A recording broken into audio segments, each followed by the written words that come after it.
like the clouds just formed in the bottom of the valley out of nothing, and that's where I was like, okay, God can make something out of nothing, so maybe he can make something out of me.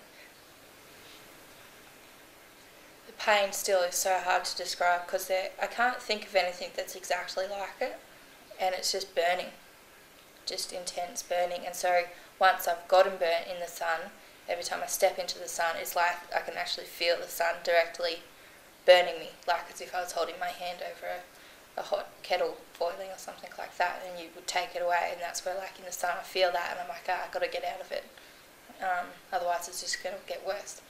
And then my fingers will start to crack and blister, or my face, my nose. I do feel like people think I'm a hypochondriac or I'm making a big deal out of nothing, because they can't see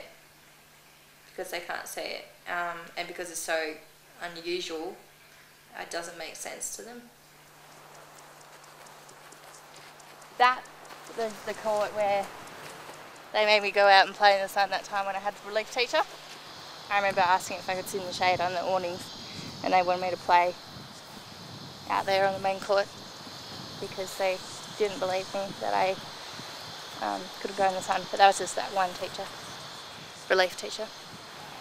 There were no suggested treatments at all, except for maybe beta-carotene, which made us yellow, but didn't really help that much.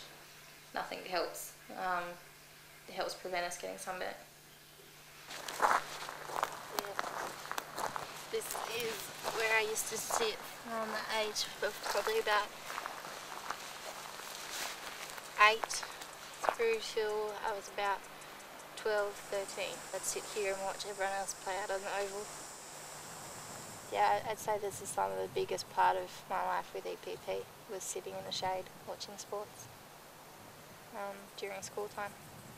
I felt different to everyone, and I felt sometimes angry or jealous, frustrated, lonely as well.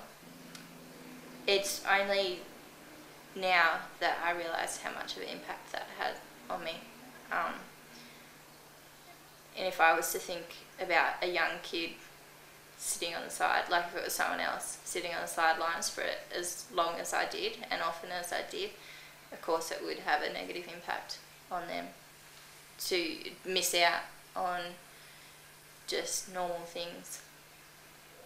The build-up of all the emotions and things I've gone through with EPP has led to depression, and my depression has been really, really damn horrible.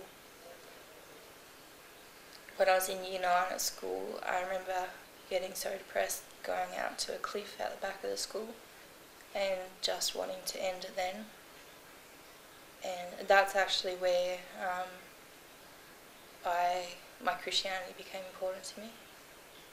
The clouds that you saw at the bottom of the valley, I found it amazing to see them being like the clouds just formed in the bottom of the valley out of nothing, and that's where I was like, okay, God can make nothing. There's something out of nothing, so maybe he can make something out of me. And so for a few years, I think that sustained me. It was when I got married that then it was harder to hide it from my husband all the time, my depression. Lyndal took enough pills to end her life. It was done. And then a cop just happened to see her hanging out at Central Station. Said, "Are you okay?" And then Lyndal said, "No, I'm not okay." And they got her to St Vincent's Hospital, and she went to ICU. Now, 5-10 minutes later, she would have been dead. I got sick of the depression, and even when I did get a bit better, I always seemed to get worse again. And I think I had actually gotten a bit better for a few weeks, and then it came back again real bad, and I just got tired of fighting all the suicidal thoughts and feelings as well, and really tired of being a burden. Burden on Jem, burden on my family, burden on my friends.